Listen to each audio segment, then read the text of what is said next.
Aujourd'hui, je vais vous conter une belle histoire. Nous sommes un matin de février 1996 à Los Angeles. Dans son immense villa, Reed Hastings s'ennuie. Il a 36 ans, il est entrepreneur, il est riche, mais il a des plaisirs simples. Par exemple, il adore regarder des vidéos sur sa gigantesque télé, tranquillement avachi dans le canapé de son salon.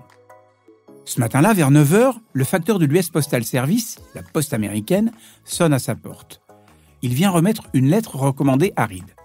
Une lettre qui vient de son vidéoclub. En lisant le courrier, il apprend qu'il doit $40 pour ne pas avoir rendu à temps sa cassette VHS du film Apollo 13. La cassette est effectivement dans le placard sous sa télé, coincée entre deux livres depuis plus de 6 semaines. Reed va évidemment payer ses pénalités de retard. Il n'est pas à $40 près, loin de là. Mais il est énervé, très énervé même. Il déteste payer des frais inutiles ou qu'il estime injustes. Les choses seraient tellement plus simples s'il pouvait renvoyer sa foutue cassette par la poste plutôt que se déplacer au magasin de vidéo. C'est ainsi que naquit, dans l'esprit de Reed Hastings, l'idée première de Netflix, un service de vidéo sans magasin, sans limitation de visionnage et sans contrainte. Netflix deviendra 25 ans plus tard un géant numérique mondial qui pèse 300 milliards de dollars, soit près de 260 milliards d'euros. Podcast Story. Mais tout ce que je viens de vous raconter est une légende, une anecdote complètement inventée. Reed Hastings a souhaité réécrire son histoire pour raconter une jolie fable. Le seul élément de vérité dans tout ça, c'est que Reed Hastings est bien devenu milliardaire. En revanche, l'aventure débute comme beaucoup de créations d'entreprises, laborieusement, avec beaucoup de tâtonnements, des hauts et des bas. Plusieurs fois, la société échappe de peu à la disparition. Et puis le ciel s'éclaircit, les planètes s'alignent et le succès mondial est finalement au rendez-vous. C'est cette histoire, la véritable histoire de Netflix, que je vais vous raconter. Tout d'abord, il faut comprendre que le créateur de Netflix avait déjà quelques bonnes fées penchées au-dessus de son berceau. Son arrière-grand-père, par exemple, était un mathématicien de génie. Financier et prévisionniste hors pair, il fut l'un des rares à faire fortune grâce au krach de Wall Street en 1929. Un exploit. Il fallait le faire à l'époque. Ensuite, son grand-père puis son père furent de brillants avocats. Après-guerre, les Hastings faisaient partie du Gotha de la côte est des États-Unis. Reed est donc loin du self-made man sorti de nulle part, né dans un milieu défavorisé et mu par la soif de réussir. Mais c'est du côté de sa mère Joanne qu'il faut creuser pour comprendre ce qui se passe dans la tête du jeune Reed Hastings.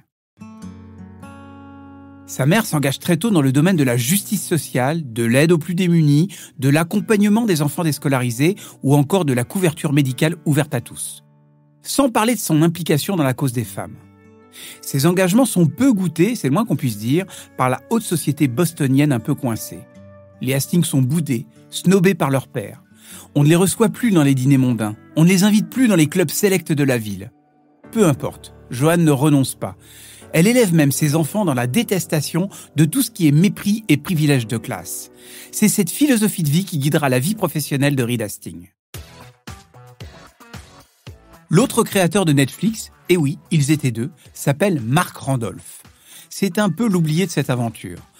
Créateur d'une demi-douzaine de start-up dans la Silicon Valley, il rencontre Reed Hastings lorsque les deux sociétés qu'il dirige, l'un et l'autre, spécialisées dans les logiciels, fusionnent entre elles.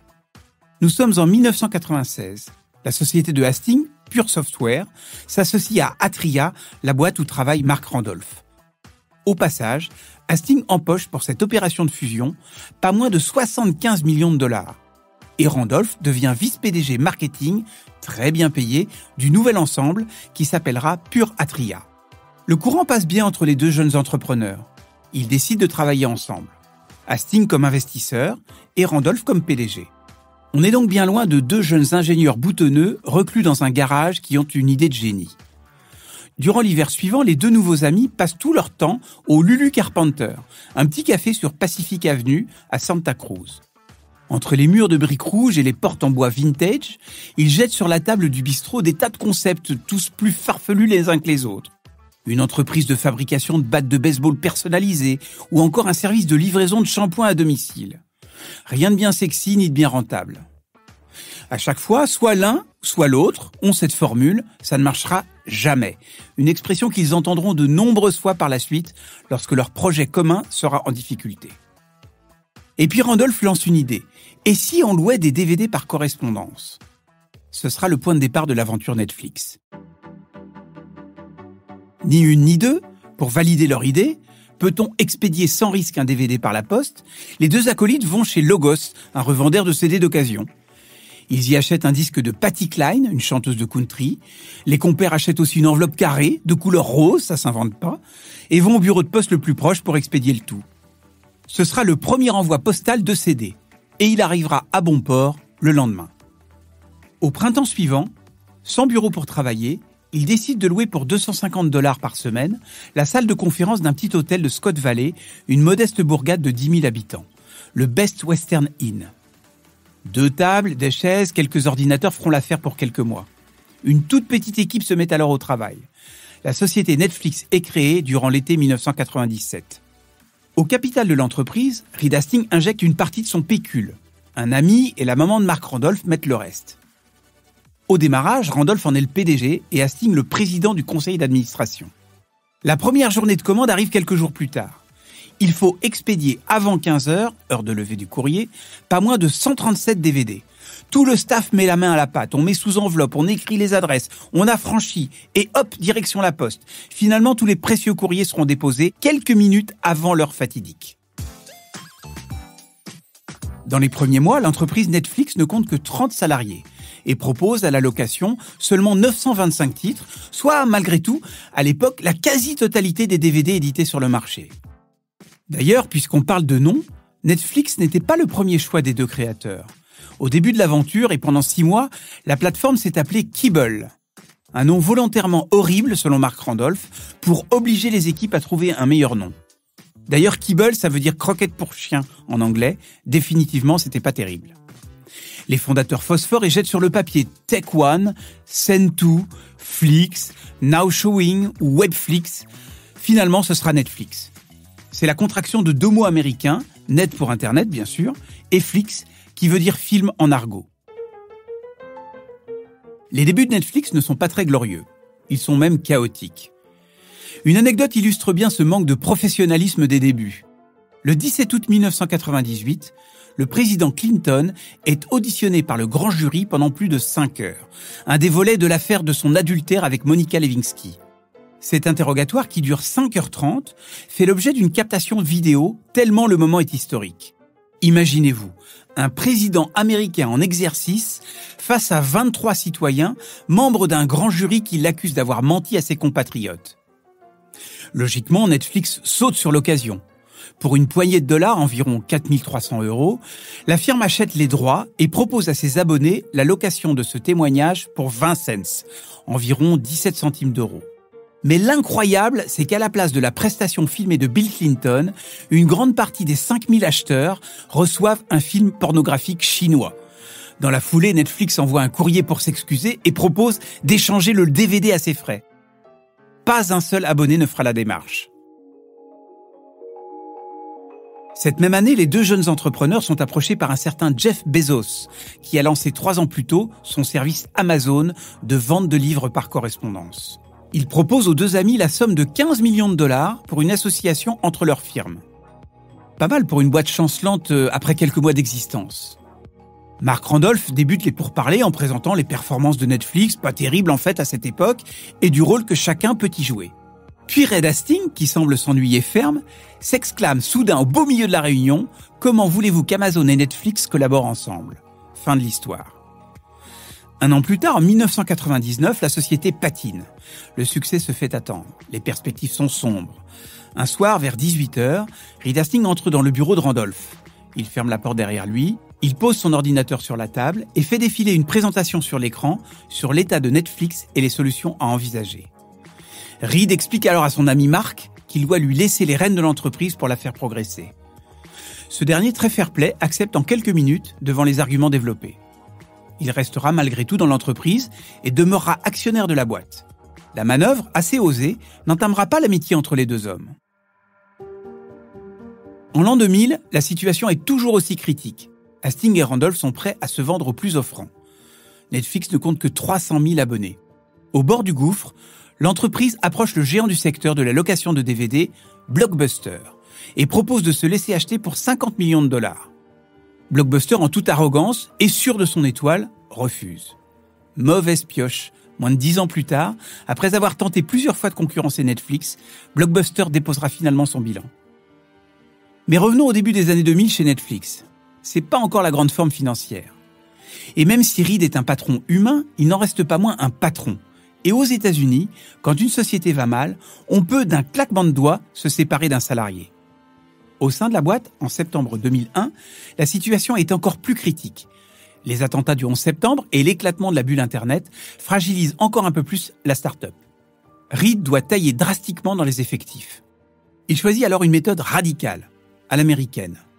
Un matin, vers 6h30, 120 de ses salariés reçoivent le mail suivant. Voilà ce qui va se passer aujourd'hui. Un grand nombre d'entre vous allez perdre votre emploi. Et pour cela, je vous demande de m'excuser. Mais je vous remercie pour votre temps et votre engagement. Et pour ceux d'entre nous qui vont rester, nous allons continuer à avancer et à combattre avec vous en esprit. Ben voyons. C'est alors une course contre la montre.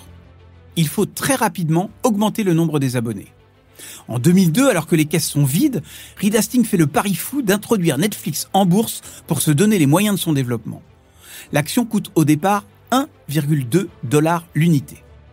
Grâce à cette opération, la société lève 82 millions de dollars de capital. C'est inespéré. En 2003, le cap du million d'abonnés est atteint. Un symbole. Reed Hastings a par ailleurs une intuition. Pour lui, l'acheminement du courrier postal va coûter de plus en plus cher. En revanche, il est persuadé que les liaisons Internet seront de plus en plus faciles et surtout de moins en moins chères. À l'époque, Hastings est persuadé que le débit Internet, alors très faible, va doubler tout en coûtant 2 fois moins cher tous les 18 mois. L'idée de vendre des contenus dématérialisés en streaming fait doucement son chemin. Pourtant, en 2007, le succès de la location de DVD par correspondance est encore tel qu'une enveloppe sur 10 acheminée par l'US Postal arbore le logo Netflix. Et ça marche toujours. On le sait peu chez nous, en France, mais ce service de location de DVD Netflix par la poste existe toujours, encore aujourd'hui, aux USA. C'est aussi à cette date que l'intuition de Hastings se concrétise. Il lance le service Netflix en streaming. Pour nous, en France, la date à retenir dans cette histoire, c'est le 15 septembre 2014. Ce jour-là, à 20h, la plateforme se lance sur notre territoire. Au début, on va pas se mentir, le succès est pour le moins mitigé. D'abord parce que les Français sont encore peu rompus à l'exercice de la VOD. Aller sur une page d'accueil pour regarder un film ou une série, quand on le veut et sur n'importe quel support, c'est pas encore une habitude. Les Français préfèrent encore majoritairement regarder la télé en linéaire. Les services de replay commencent à peine à se développer et le service VOD de Canal+, qui s'appelle Canal Play, n'a que quelques années. Au début donc, les abonnements Netflix peinent à décoller. Et puis, il y a l'accident industriel de la série Marseille.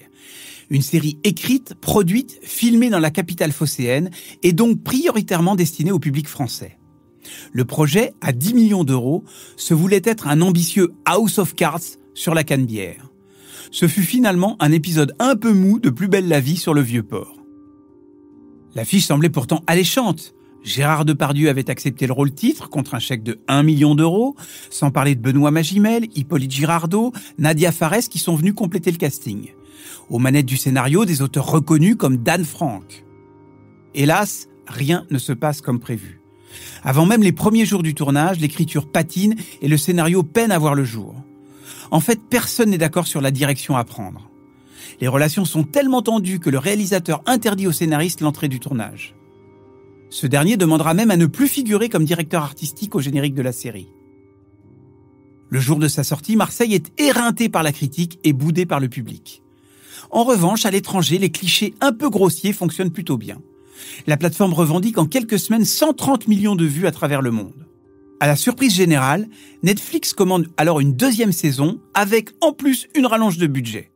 Cet écueil n'empêche pas l'expansion inexorable de la plateforme en France. En quelques années, Netflix occupe autant de place dans le paysage audiovisuel français qu'une chaîne de télévision classique. Même si le nombre d'abonnés et le chiffre d'audience sont un véritable secret défense dans l'entreprise. Les employés y ont tous accès, transparence oblige, mais interdiction de les sortir, concurrence oblige. Les seuls derniers chiffres dont on dispose dans l'Hexagone, c'est une étude publiée en 2018 menée par l'Observatoire de la vidéo. En se basant sur des extrapolations d'abonnements et de consommation, l'enquête estimait que Netflix était devenue la 5e chaîne française, devant 18 chaînes de la TNT et à un niveau égal à France 5. Autant vous dire que depuis, la plateforme a encore progressé. Mais derrière ce succès phénoménal se cache une entreprise très particulière dans sa façon de fonctionner.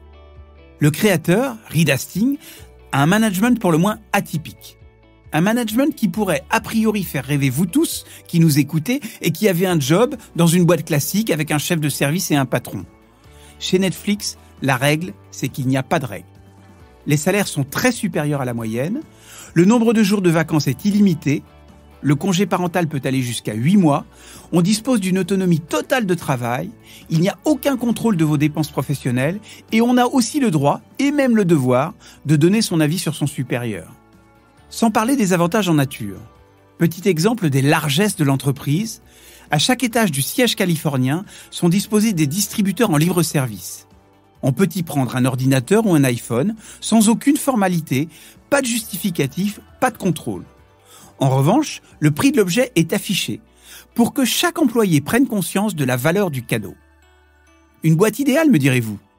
Sauf qu'il y a un revers à cette belle médaille. En 2018, une enquête du Wall Street Journal recueille les témoignages d'anciens employés qui évoquent une culture de la peur dans le monde merveilleux de Netflix. Et le sentiment pour beaucoup de salariés d'être sur un siège éjectable. Tout d'abord, on peut être remercié en quelques minutes. Vous allez me dire, c'est la spécificité du monde du travail aux États-Unis. Oui, mais chez Netflix, ce sont les motifs de renvoi qui peuvent être parfois très étonnants. Ainsi, la patronne du marketing a été virée parce que sa supérieure a estimé qu'elle a tardé à se séparer d'un salarié. Ou encore, on peut être mis à la porte pour avoir parlé avec d'autres employés de la société, dans des conversations et via des messages privés. Attention, ce qui est reproché alors n'est pas le fait d'avoir dit quoi que ce soit sur l'entreprise, mais simplement d'avoir voulu le faire de façon confidentielle. Chez Netflix, la tradition obligatoire, c'est qu'on doit tout se dire en face. Et puis, il y a la fameuse épreuve du gardien, le Keeper Test. Chaque année, David passe devant Sarah, sa manageuse. Pendant 1 heure, sa supérieure le passe sur le grill en mode « je te garde ou je te garde pas ». À la fin de l'entretien, Sarah se pose une seule question. Si David devait démissionner, est-ce qu'elle essaierait de le retenir ? Si ce n'est pas le cas, elle doit le licencier sur le champ. Seule consolation, les indemnités de départ sont toujours très confortables quand on est remercié. C'est quand même une ambiance de travail pour le moins déstabilisante.